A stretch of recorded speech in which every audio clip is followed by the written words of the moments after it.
Почитуван председавач на Комисията за финансирање Тимчо Муцунски, почитувани пратеници, почитувани медиуми, почитувани граѓани на Република Македонија. Пред нас е Закон за задлужување кај Европската банка за обнова и развој по договор за заем за финансирање на проект брз автобуски превоз во град Скопје. И овој закон нормално по скратена постапка и чисто за граѓаните на целата држава се задлужуваме 70 милиони евра. Да го објаснам први големата слика околу проектот. Скопскиот регион е најразвиениот регион во Република Македонија. Далеку одскокнува од сите региони во државата. Плански региони.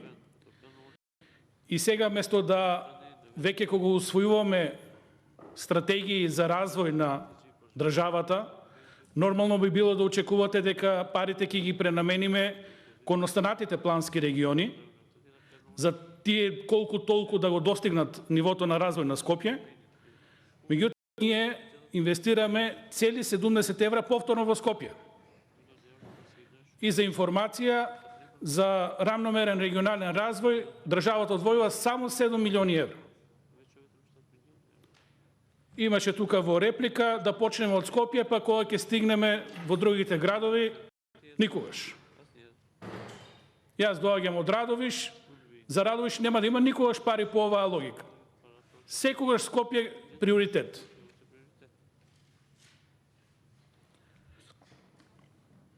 Во однос на големата слика, земавме евроврзница 700 милиона, 500 вративме, 200 се задолживме.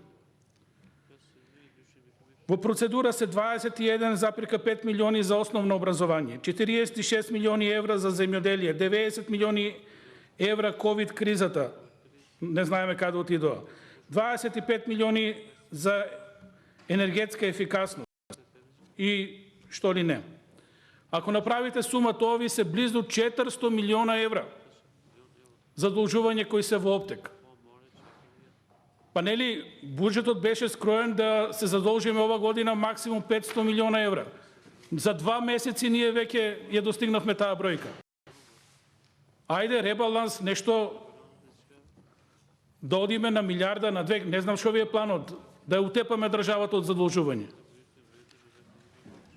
И повторно околу големата слика се задолжуваме за проект кој нема гаранции дека ќе го реши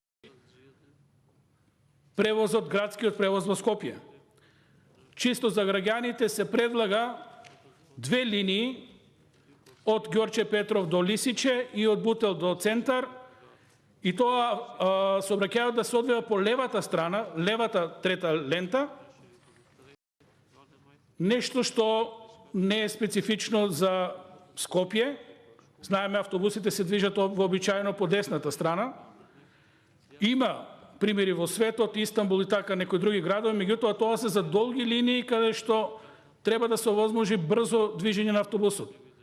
Во на Скопје, кога имате ограничување на просечната брзина, максималната брзина на движење 50 км, кога имате станици на 1 км, кога имате пешачки на 1 км, апсолутно не е возможно вие да развиете некоја соодветна брзина па да добиете на време во однос на брзина на движење на автобусите. Околу самиот проект, толку колку што можевме да видиме во решењето, затоа што во материјалот кој го добивме денес, сосема економски материјал, немаме технички показатели, меѓутоа тоа што можеше да се добие како информација, воопшто не добиваме простор.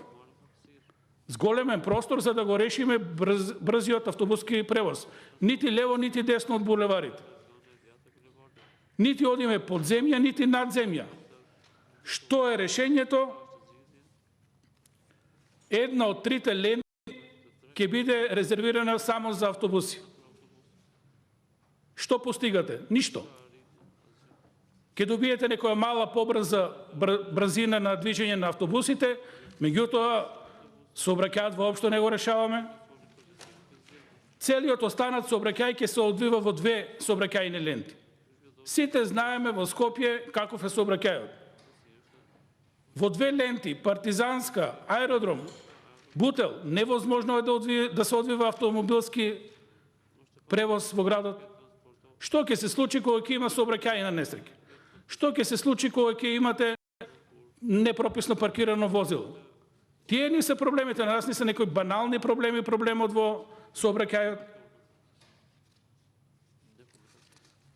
Не дај Боже, ако ова решение оди во узурпација на зеленилото во средината на булеварите. Место да ја решиме екологијата, ние удараме врз екологијата. Ке го узурпираме и тој единствен мал зелен простор помеѓу булеварите, за да овозможиме брз автобуски превоз. Ке уништиме тревни, ке уништиме грмушки, ке уништиме дрвја, ке уништиме нешто што се работи 20-30 години, полека едва и заличи на нешто, ние ке го уништиме. Нема логика во тоа што го правиме. Постојат сериозни проблеми во однос на овој проект. Ќе посочам само неколку. Проблемите на критичните крстници и критичните точки со овој проект воопшто не се решават. Значи, нити една раскрсница, нити едно тесно грло во Скопје со овој проект не се решават. Затоа што немаме подвожњаци, немаме надвожњаци, немаме решавање на крстосниците. Напротив, проблемот ќе се мултиплицира, затоа што брзиот превоз треба по некоја нормална логика да има прединство. Посебен проблем представува и преминот према централното градско подрачје. Тоа што го прочитав во проектот, потег познат како рекорд, ќе биде пешачка зона и тука ќе поминуваат автобусите. Нормално, за да не се испотепат автобуси и пешачи на ист простор, автобусите, решението е да се движат со брзина на човек, односно брзина на движење на пешачи. Баш го мерев, тој простор е некаде 600 метри. 600 метри движење со брзина на од и едно застанување за растовар на патници ви се 10 минути. Сето тоа што ќе го спечалите во брзиот превоз, во останатиот дел од линиите, ќе го изгубите во центарот на Скопје. Само дополнително го оптеретуваме целиот сообраќај во градот.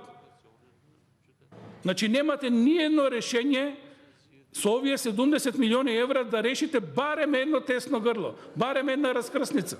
Катастрофа. Никаде во проектот и се крие како војна тајна како ќе иде трансферот на патниците од обичен автобус во брз автобус.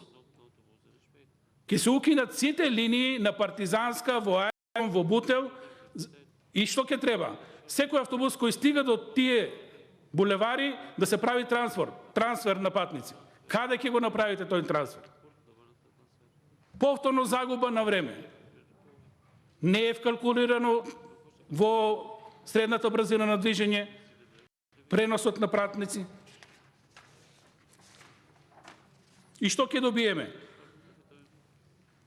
20 години бркаме решение во Скопје од било кое место со еден автобус да стигнете до некоја дистанца, сега ќе ви требат минимум 2 автобуси за било каде да стигнете, освен до центар. И само на овие две линии. Целиот останат автобуски сообраќај се останува исти. Руралните населени места и околните подалечни места ќе треба да мените 3 автобуси за да стигнете до кајната цел. 3 пати трансфер не го прави атрактивен сообраќајот за градскиот сообраќај во Скопје. Напротив, го отежнува, никој нема да ви се качи во автобус. Не се решава проблемот на студентите. Со овие две линии, ниту еден студентски дом не е на директна линија на брзиот автобус. Гоце Делчев не е, Кузман не е, може би е најблиску, пак не е. Автокоманда не е, Пелагонија не е, медицинар не е. Што ќе прават студентите? Ќе се менјават автобуси, ќе трчкаат лево-десно. Во зимски услови е катастрофа. Решение. Добро, меѓутоа скапо, метро. Средно решение, решавање на раскрсниците и тесните грла во Скопје, ефтино решение, далеко поевтино од ова што го нуди градоначалникот Шилегов, електрични или еколошки автобуси во рамки на сегашниот транспорт. Ако веќе зимате кредита, така сте намериле, барем купете еколошки автобуси, не се глупирајте со вакво нефункционално решение. Благодарам.